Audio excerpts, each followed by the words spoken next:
And with this, I give the floor to John.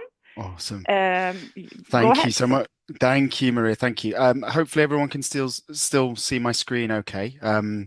It's a real pleasure to be with you here today. So yes, I'm John, and I'm going to be kind of giving you a talk, which is a bit of a culmination of projects that I've been doing over the last kind of 3 or 4 years, and some kind of current work and thinking that I've been doing. And yeah, really putting life history and demographic variation at the kind of center as a kind of lens for kind of understanding how populations respond to environmental change.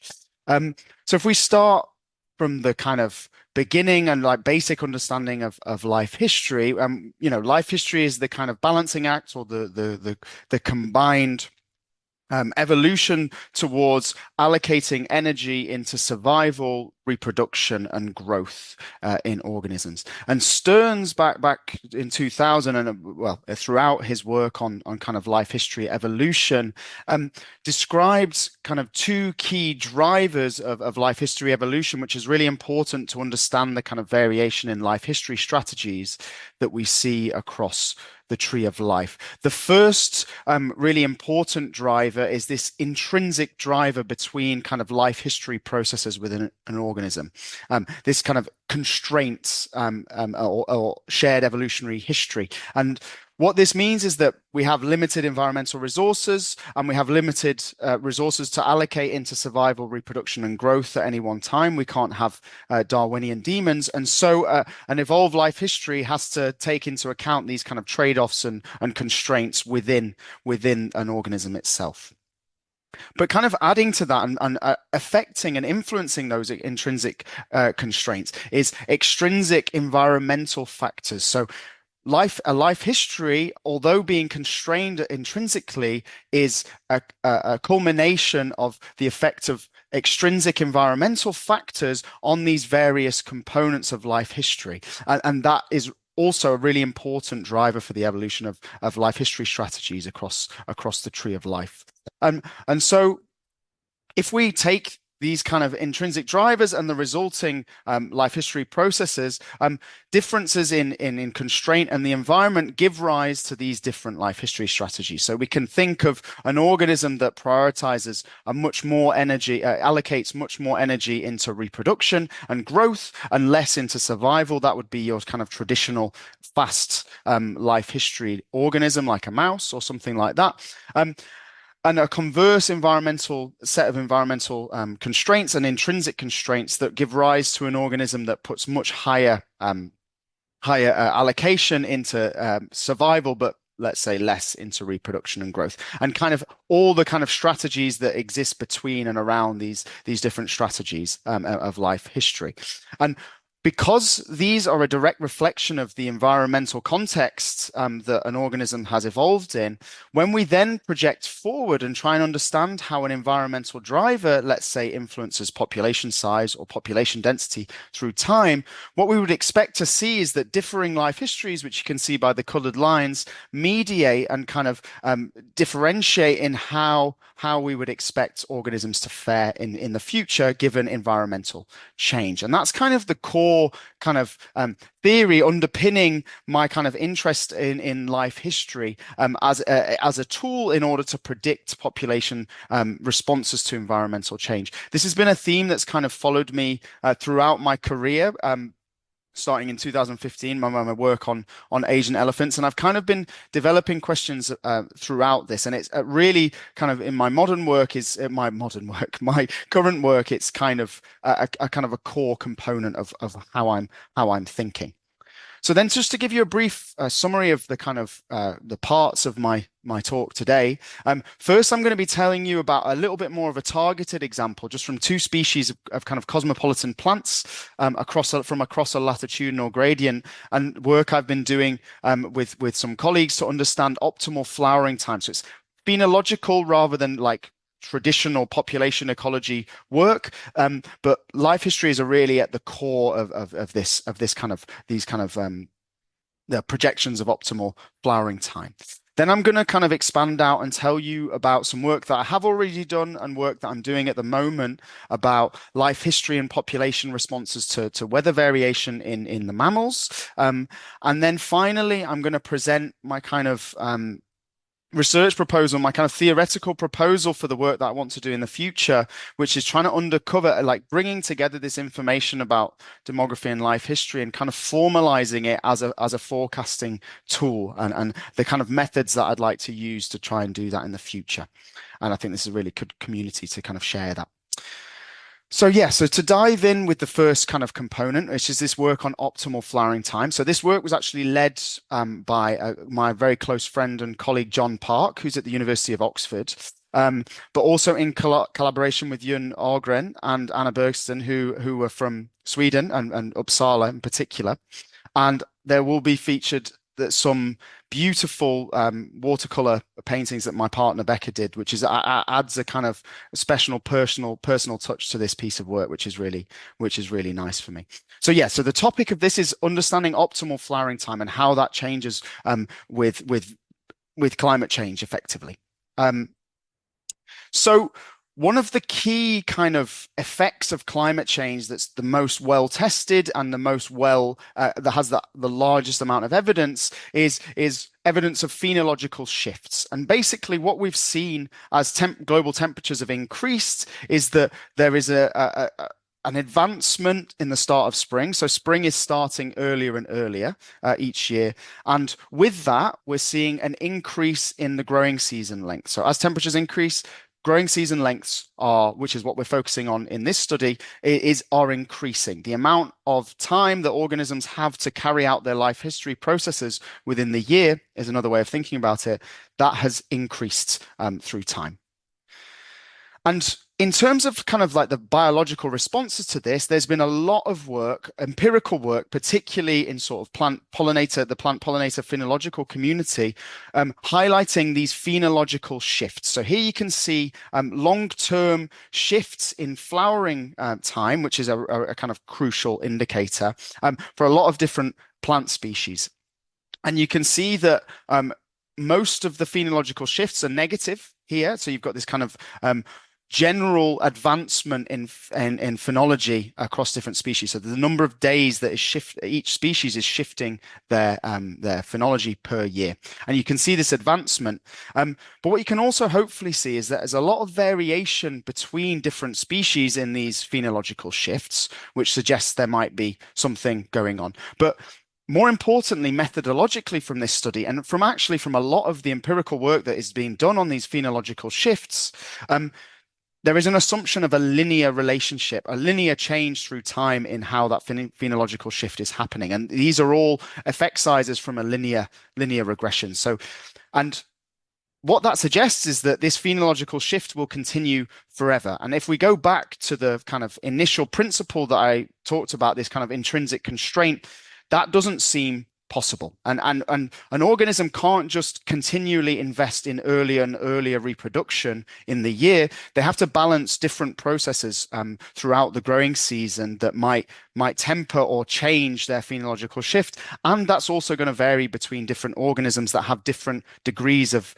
constraint through their evolutionary history. So that suggests that we need a kind of life history approach to kind of understand these phenological shifts. And we've opted to use this idea of optimal energy allocation theory and apply that to kind of phenological shifts. And optimal energy allocation is kind of a formal like a form of mathematics in which we can take relationships of how organisms process and use energy across the different times of the year and give exact optimizations of different parameters of the life history timings within that time. And some really seminal work by Iwasa and Cohen from 1989 did a lot of work trying to understand optimal energy allocation theory in different growth forms of plants. And here we've summarized the optimal energy allocation model, that a schema that we would see for a perennial plant, which is what we're focusing on here. And the key thing here is that we have these two different phases in the organism across the growing season, which you can see across the x-axis, ending in big T, which is the total growing season length, which we'll use in the rest of the study. And what you can see is that there's these two kind of phases. You've got the production phase where which is the amount of energy that an individual allocates to their own growth and their own, like this is like the kind of growth and survival phase of the life history. And you've got this storage phase, which is beginning with flowering, the investment that goes into flowering. You can see at the point time T2, which is really the crucial thing we're interested in here. It's the amount of energy that's allocated into this storage component, which then is directly allocated into reproduction. So we have this kind of formal mathematical description of these different phases across the growing season in a perennial plant. And from that, Iwasa and Cohen made this really important and quite simply, deceptively simple derivation for when optimal flowering should actually occur, given the total size of the growing season. And what they found is that through this mathematical optimization is that optimal flowering time is relative to the total growing season length and the F and 1 over F, the maximum relative growth rate. So that is the kind of core life history component, which varies across different organisms, which gives you the extent to which an organism is growing day by day. And just to say that this reduction of this allocation to just a simple relationship between growing season length and maximum relative growth rate is that the result of an optimization of 28 initial parameters, life history parameters, various life history parameters which were cancelled out. And now this is from the perspective, so if we know how much you're going to grow and the total growing season length, we can have a good idea of your flowering time. But that is from the perspective of an individual plant.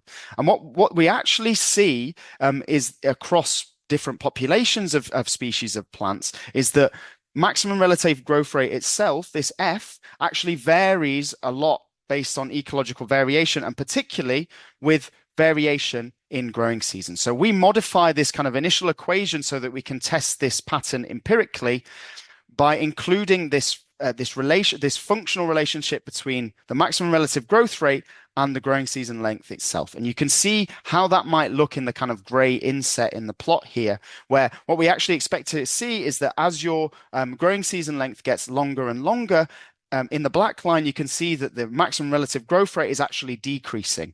And given this decrease, what this can mean in terms of your optimal flowering time as your growing season length is increasing. So from left to right on the main graph, you can see that would be like increasing climate change, let's say.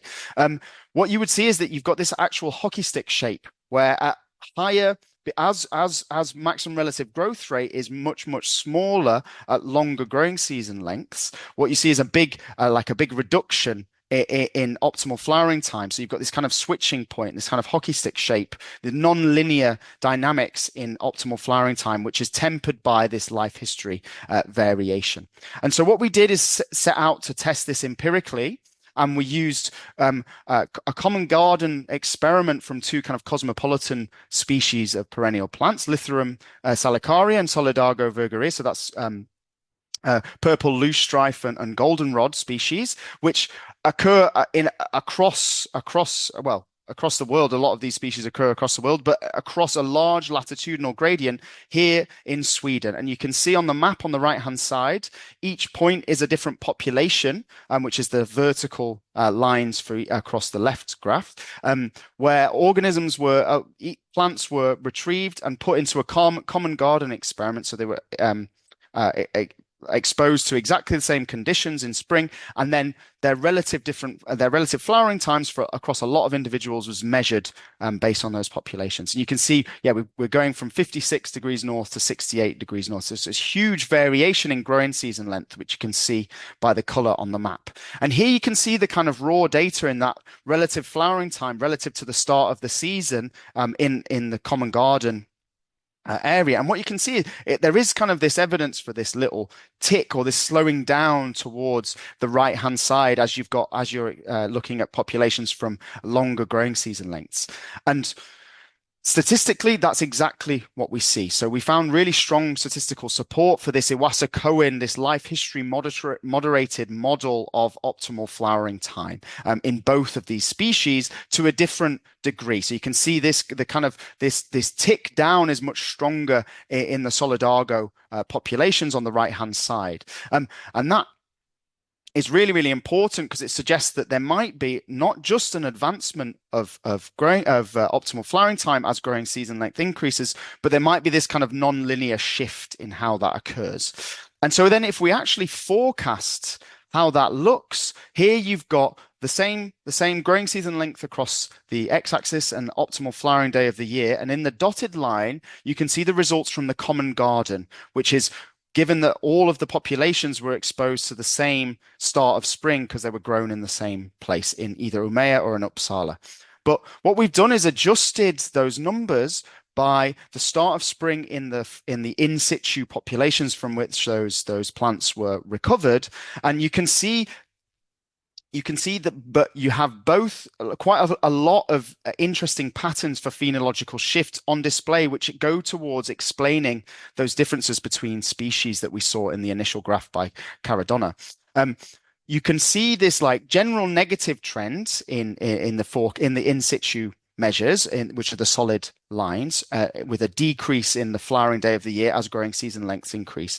But then if we forecast, what you can see is that for the Solidago species, which has a much stronger relationship between relative growth rate and growing season length, you've got this really sharp negative decrease in flowering day as we project forward with increased growing season length that we would expect to see under climate change. And so this life history can really incorporating life history can really drastically change the forecasts of phenological shift under climate change, and it's really central to our understanding of kind of phenological and population and life history responses to environmental change.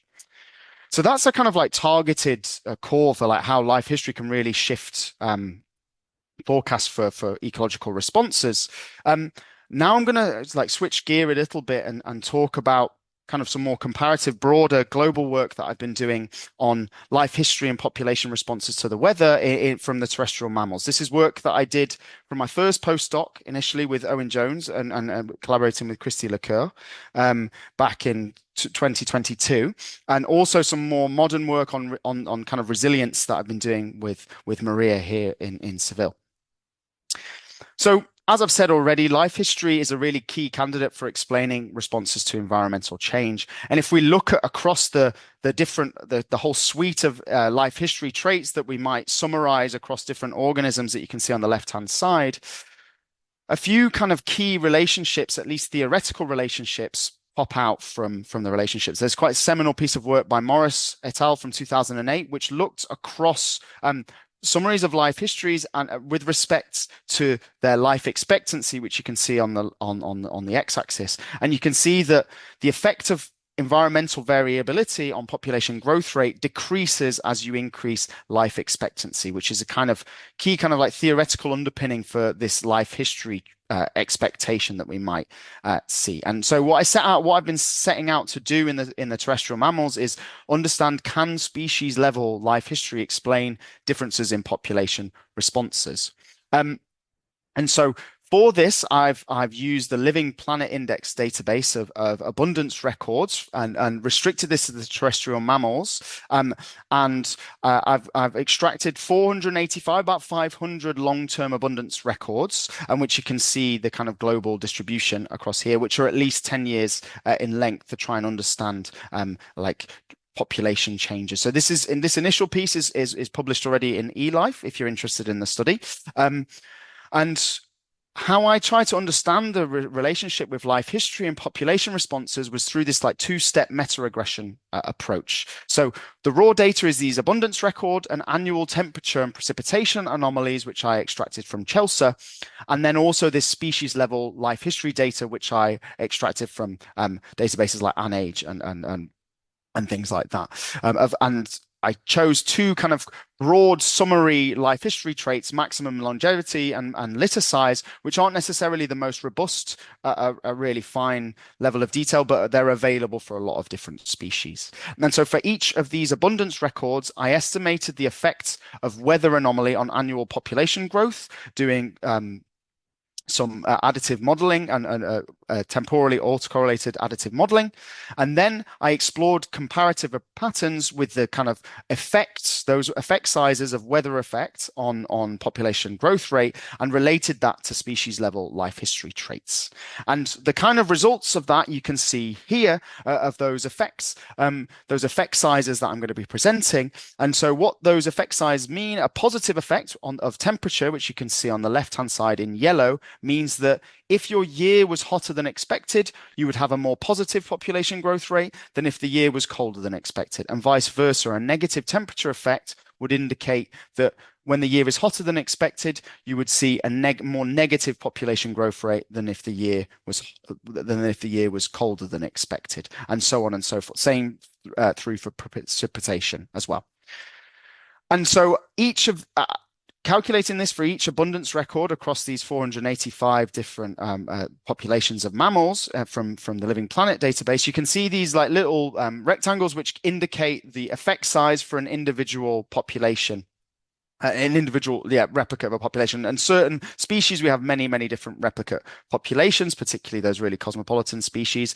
And you can see the kind of variability in temperature and precipitation effects on population growth rates across the terrestrial mammals. And what we found overwhelmingly, especially you can see from the kind of posterior estimates of the global effect here, is that there isn't a consistent response of population growth rate to temperature or precipitation across the terrestrial mammals. That's quite an expected result. There are both winners and losers from temperature and precipitation change globally.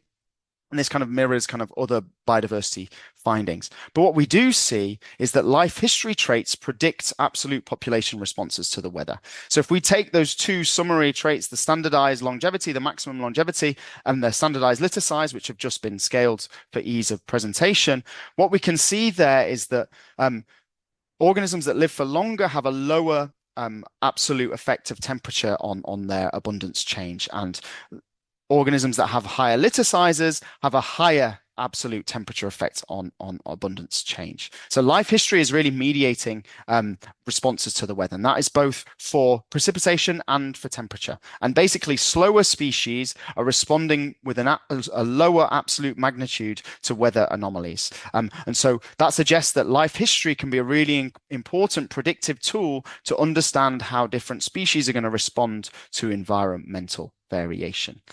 But for the time being, I've just presented kind of basic summary level life history traits that are available for a lot of different species.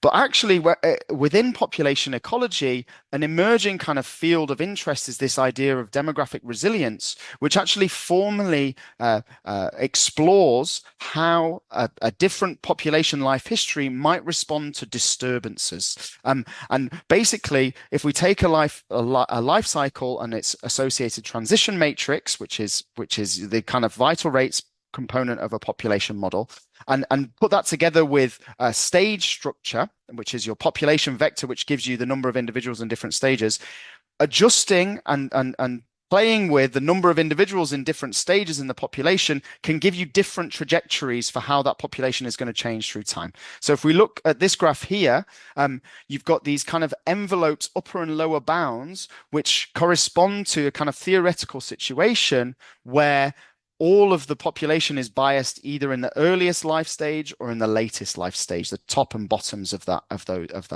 graph there. And from that, we have these kind of envelopes of theorized potential responses that we might see to those shifts in the stage structure, the population vector of the population. And from that, a close friend, Paul Capdevila, and colleagues presented this formalization of this concept to understand resilience, demographic resilience of a population based on kind of metrics of those metrics of that envelope that has been calculated on the left-hand side. And we have, for example, reactivity, which might and amplification, which might be how much a population the population can increase following a shift to age structure versus attenuation, which is the kind of lower bounds of that graph. So we've got all these demographic resilience traits, which kind of theoretically tell us about how much a population is going to respond to variation in the environment or changes to the stage structure. And so I also have done a bit of work taking matrix population models from Comadre, um, doing various stages of data cleaning, but then extracting these demographic resilience traits, these bounds of the envelope, and trying to understand whether those bounds, which are kind of telling us about the extremity of how much a population can change following a disturbance, whether they're associated also with these population responses in the same way that the kind of broad life history traits were. And so just some results from that piece of work now.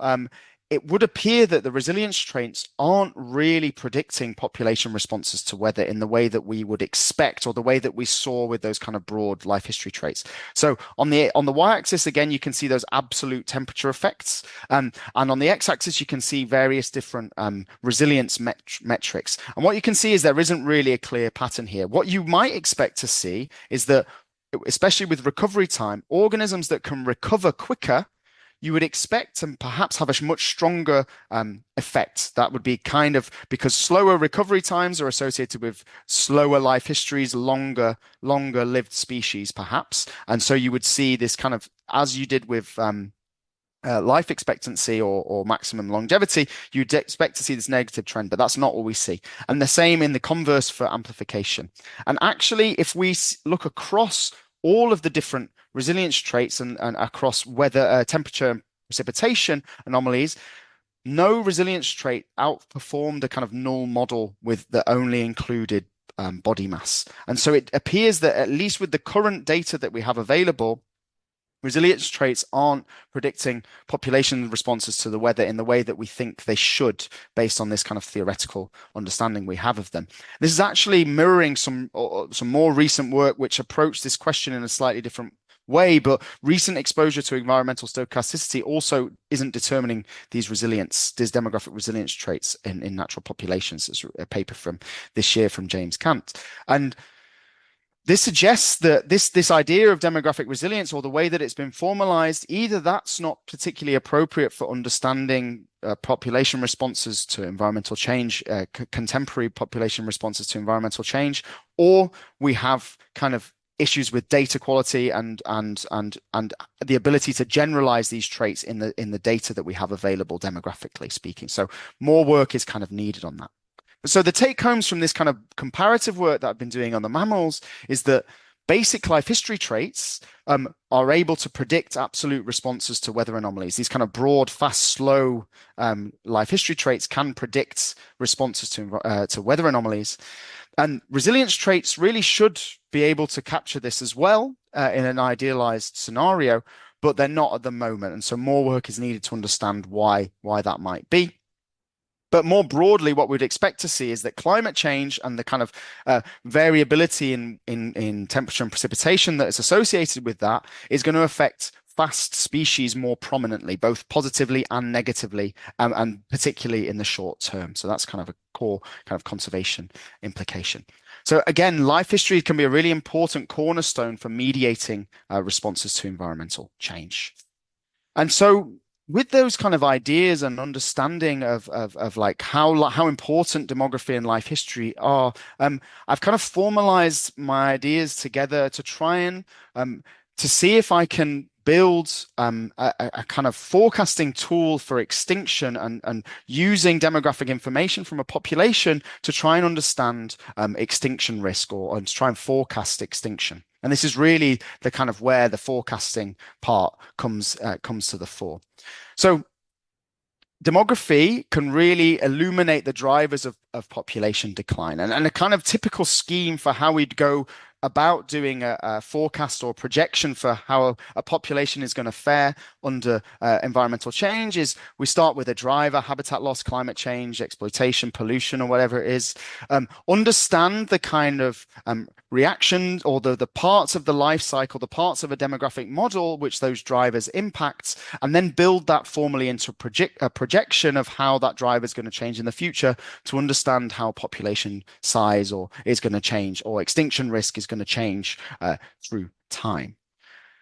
But not all parts of the life cycle are responding to environmental drivers and variation in the environment in the same way. And the concept of sensitivity describes which parts of the life cycles are most important for population growth. And my extension to that is how they're linked to environmental variation. So if we take this kind of simple three-stage life cycle for let's say a bighorn sheep with a juvenile, yearling, and adult population, you've got survival and reproduction transitions. Those are the vital rates in a particular demographic model. What you would tend to see in that sensitivity describes the parts of the life cycle that are most important for population growth. And so a high sensitivity vital rate, which here would be and is common for large mammals in adult survival, changes in vital rates of this vital rate have a large impact on population growth rate. So these are the really important parts of the life cycle in terms of population decline and the maintenance of the population at stability.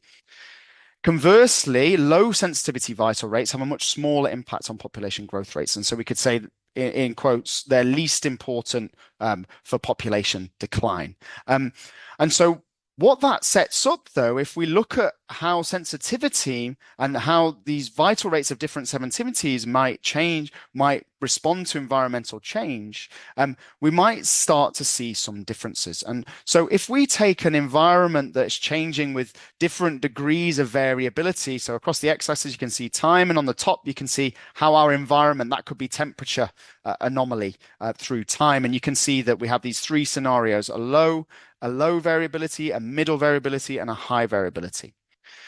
If we take the adult survival, the high sensitivity vital rate, what we would expect to see is that they vary least as the environment changes through time, up to a point where the variability is such that the high sensitivity vital rates can no longer stand it and the population starts to decline. Whereas what you would see for the low sensitivity vital rates, the blue juvenile survival here, is that even in the middle scenario, you can see that juvenile survival starts to vary a lot more because it has a smaller impact on population growth. So the population isn't as evolved to kind of buffer the population from changes in the low sensitivity vital rate. And what we have there, though, is a potential signal of the fact that something is going to start to decline the population even before the population decline actually occurs through those low sensitivity vital rates. And so if we visualize this in another way, if we're able to monitor the variability of vital rates through time with respect to a driver of population decline, we would expect to see that low sensitivity vital rates, the blue line, has a quicker response than the high sensitivity vital rates. And really importantly, that response we would expect to occur before population decline happens. And so we've got this window, this forecasting window, that if we're able to monitor demographic variation in a population with enough temporal resolution, we would expect to be able to forecast a population decline to extinction before it occurs. And so I predict that the drivers of population decline are going to impact low sensitivity vital rates first before we actually observe population declines. And I'm hoping to kind of develop predictive tools that can detect population declines before they occur, because our current work in population ecology is prescribing population declines that are already present in a population. And I would like to kind of take a step back and look at the steps before that population decline actually occurs. And so in order to do that, I need to track specific vital rates in response to drivers of population decline, test if vital rate sensitivity can predict population decline, and with that kind of develop a set of kind of new demographic early warning signals. And in order to answer that question, I'm going to be taking advantage of some collaboration and some work that I've been building in the last sort of 3 years, which is the use of high throughput autonomous monitoring and ecological experiments. This is work I've been doing with Chris Clements and colleagues from Bristol and Sheffield, which is where we have these microcosm experiments of particularly, in this case, ciliate populations, but I'm hoping to expand that for an organism with a more diverse life history cycle, with a more diverse life cycle. Um, and from these kind of microcosm data, what we can do is collect video data for populations that are exposed to stresses for many replicate populations at once. You can see each little 3D printed Petri dish there is an individual population that's exposed to a different treatment. And from that, we can track individuals in the population using machine learning algorithms, which we're developing at the moment, and concurrently monitor different features of that population, including demographic rates, including behavior, morphology, and including abundance. And so what I've proposing to do using this kind of core experimental high throughput experimental system is adapt it for demographic monitoring using it says beetles there. These are springtail, Collembola springtail insects here. And what I would really like to do is set up a similar kind of microcosm experimental setup for these organisms, for which we've kind of got proof of concept of tracking different features through time and really understand differences in life history and different vital rates through the extinction process as these individual populations are exposed to stresses. And so that's kind of my method of uncovering the demographic signals of extinction.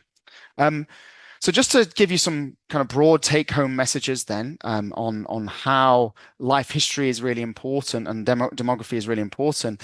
When we look at kind of phenological outputs and the responses to climate change, explicit incorporation of life history through energy allocation, theoretical energy allocation modeling can greatly impact our forecasts of how we expect phenology to respond to environmental change and differences between species, which is a really critical step forward in forecasting those responses.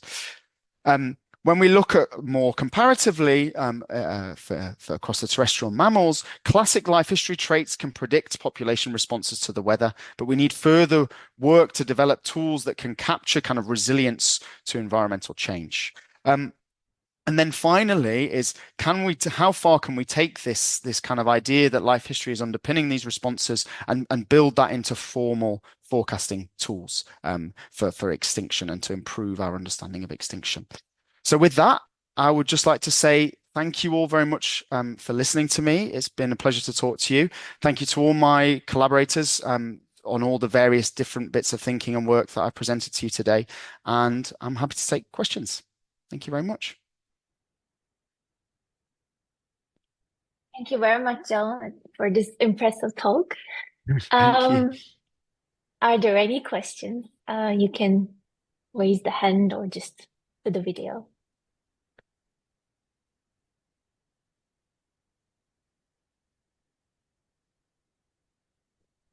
Yes, Vicky, please go ahead.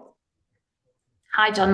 Really nice talk and beautiful visuals. Thank you. Yeah, nice talk. In regards to like population responses to weather, I wonder if you have any thoughts on how those responses and maybe how life histories plays into the difference in response between sort of when we're thinking about extreme weather events on sort of shorter timescales versus sort of the longer term gradual, mean change in climatic variables.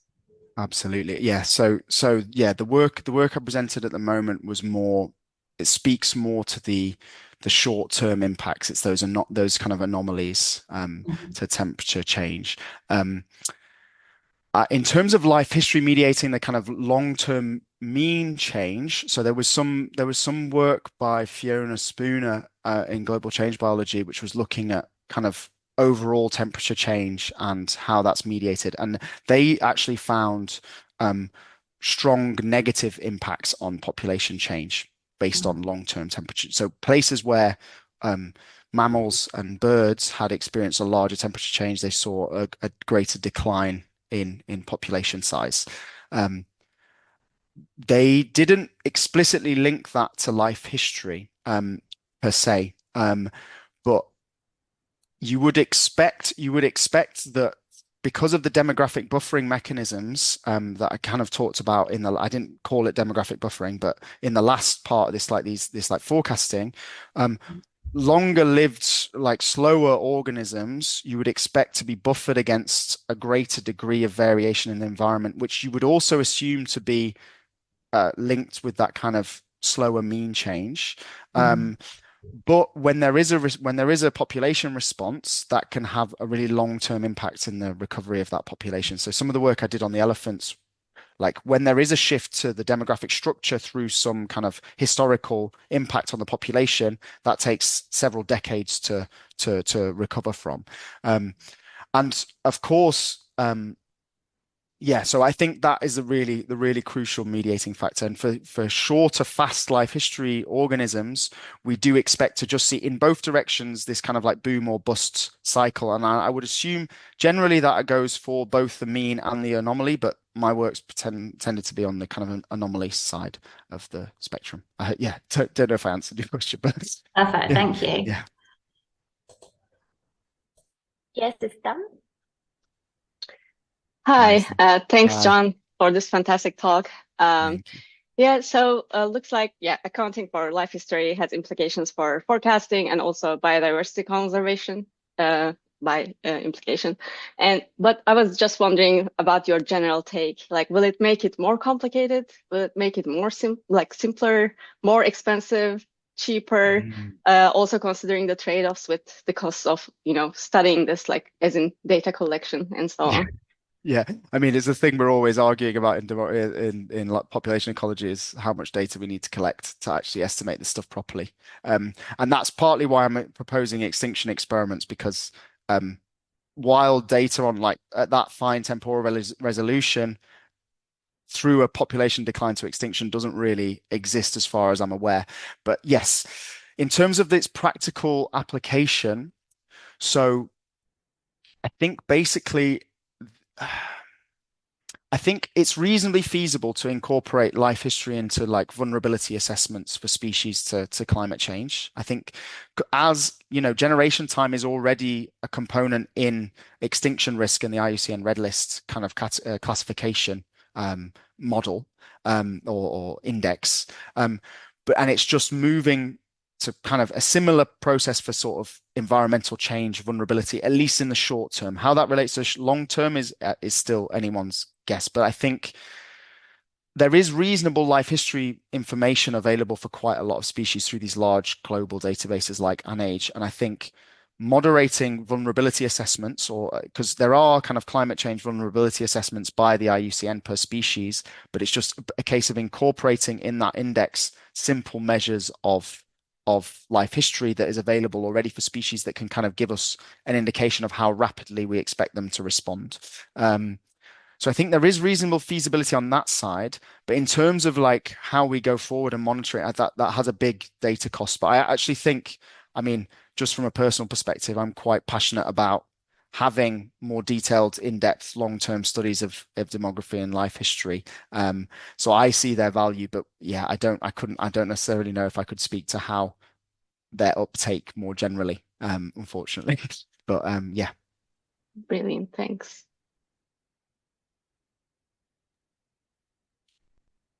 Are there other questions? If not, I have a question. I was wondering if the fact that you found these life history signals in the first study you did, but not with the one that with the Comadre database.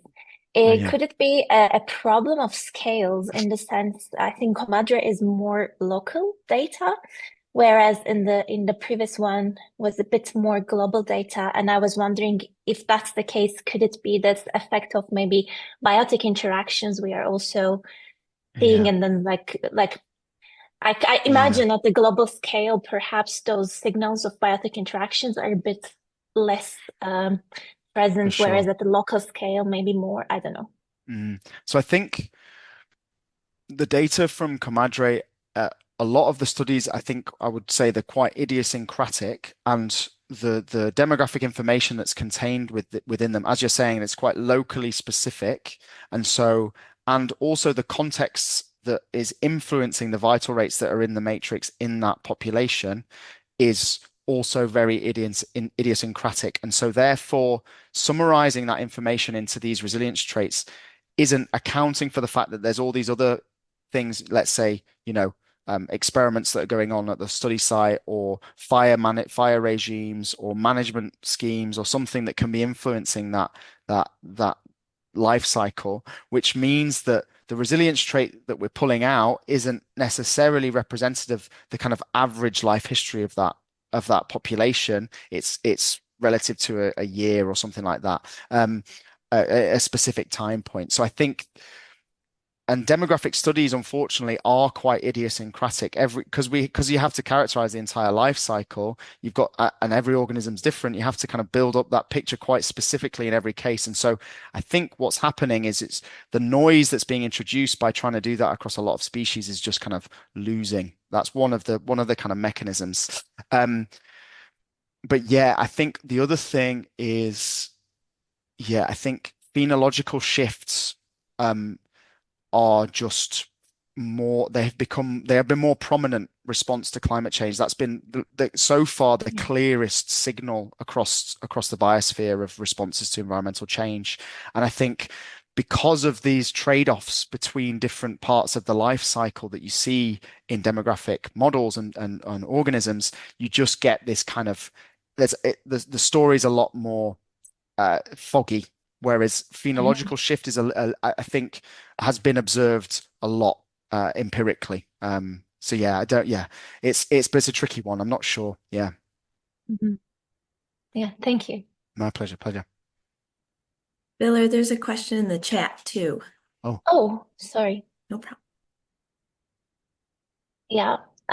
So Victor's mic is not working. So could the fact that more complex resilience traits do not predict responses to weather anomalies be explained by the difficulty of estimating these traits compared to basic traits? I guess this Absolutely. requires exhaustive data. Absolutely. Yeah. So just extending from what I was just saying to you, actually, Billa, that's like, I think that's really part of the story, is that estimating these kind of vital rate changes in enough detail to kind of and their relative impact on these like resilience traits is a lot more data hungry than kind of broad scale life history traits, which kind of capture a general life history patterns for a species. And so yeah, that definitely could be playing a big role there. Yeah. And they're also adding, what about the relationship between the basic and resilience traits? Are there no correlations at all? No, those. So yeah, so Paul actually published a paper, I think, in Ecology Letters as well, maybe a year or two ago. But yes, if you look at the like broad life history traits, or at least broad life history traits calculated from the matrices, because they're slightly different to the ones I used, reproductive output is related to several different of the resilience traits, as is generation time. So that kind of broad correlation is still there as you'd expect, but it's just then the next, which you might expect, then it explains the variability in responses to the environment, but we're not seeing that clearly at the moment, it seems. Okay. Emily? Hi, and thanks so Hi, much for Emily. that excellent talk. Yeah, Thank really you. exciting work and just really nice visuals as well. And I really hope no one's asked this. I had to quickly duck out in the questions. So if it starts to sound repetitive, just stop me. But No, not at all. I wanted Nice to to follow talk to on, someone. follow on from the last two in terms of like scale and sort of complexity. But I want to ask a question from the other side, so not on the demographic side, but on the sort of climate and weather side. And I was wondering if in some of these instances where you're not finding the weather signals, do you think that's because it's sort of looking at quite a coarse level, like an annual anomaly? And do you think digging into which parts of which elements of weather across a year are actually the most important would help to identify those signals if you can. Absolutely. Yeah, I mean that of course is a huge a huge elephant in the room, if as it were. Yes. That particularly the scale, I think what's interesting is that at least if you just not climate variables, but just purely spatial scale of climate variables, you would expect that the coarseness would maybe bias effects being observed in longer lived, like slower organisms that tend to be larger in body size, have larger ranges, and so are maybe occupying. And so the fact that we don't see that is maybe an indicator there is some response to that kind of broad anomaly across the range. But yeah, absolutely. In terms of, and I think really, I think that's highlighting a limitation of this of my work, but also of many of these kind of global studies where each organism is responding to climate and using a microhabitat and using microclimatic conditions in a completely different way. And, things like migration as well, that I kind of excluded species like that, but organisms that are able to adjust the climate that they're experiencing moment on moment as well, has an enormous impact. Yeah, no, I think so.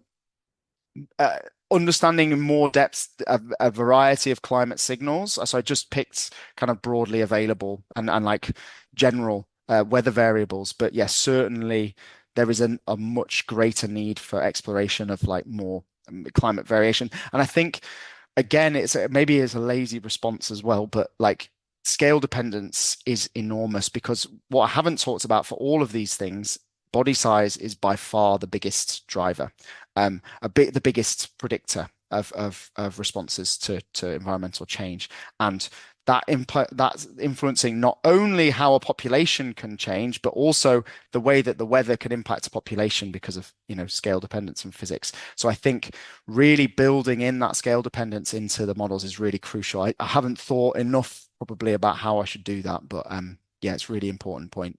It's a really important point. Thank you. Great, thank you for your answer.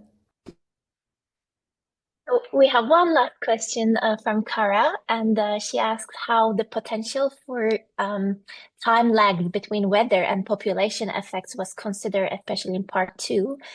Depending on how the effect manifests, it might take some time to be detected.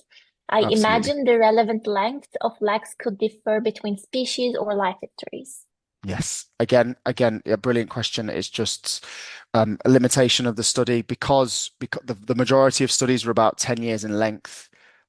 Identifying that's 10 abundance time and 10 abundance observations for each population. Identifying a lag of a change on that abundance change was really challenging in this system, and we couldn't do that. I know at least, of course, lagged effects, particularly in longer lived species, are really, really important. If I'm thinking of something like the elephants where I started my work. Yeah, so that's a really important component. So we did account for sort of temporal autocorrelation and lagged effects in the time series modeling that we did, but unfortunately, we just didn't have the data to sort of explore formally like lagged effects of weather with enough certainty. So yeah, that is a limitation for sure. But again, a very important component, especially for longer lived species, slower species. Yeah. Perhaps, okay, one last question from Istam. Yeah, just to Nice. follow up on that, I was just curious. And you have this nice setup for studying the early warning signals of extinction. And maybe you have mentioned, but I missed, like, can your work framework can also be applied to previous extinction events? Like, are the paleo records useful for studying this at all? Or Yeah. are they not detailed enough? I think, yeah, largely not necessarily detailed enough, but I do know that Chris and Duncan O'Brien, who you can see pictured at the bottom right there, are starting a lot of work trying to understand these kind of signals of extinction from a kind of wider range of data sets. Because of my kind of interest on the like demographic side, if we can't even get a life cycle for a contemporary species, let alone an extinct one, easily. So that's why I focused on kind of the experiments. But yes, I do know that they are investigating those signals of change, at least perhaps it's harder for paleo evidence to look at kind of behavioral, morphological, and demographic shifts before extinction, but certainly in terms of abundance change and abundance early warning signals, I know that they're kind of interested in that kind of stuff as well. So yeah, it's definitely a deep time extinction responses is a really cool area of research. It's just I have to pick my battles a bit. Yeah, cool. Perfect. Thank you very much, John, and Thank thank you you so all much. for this such a great discussion.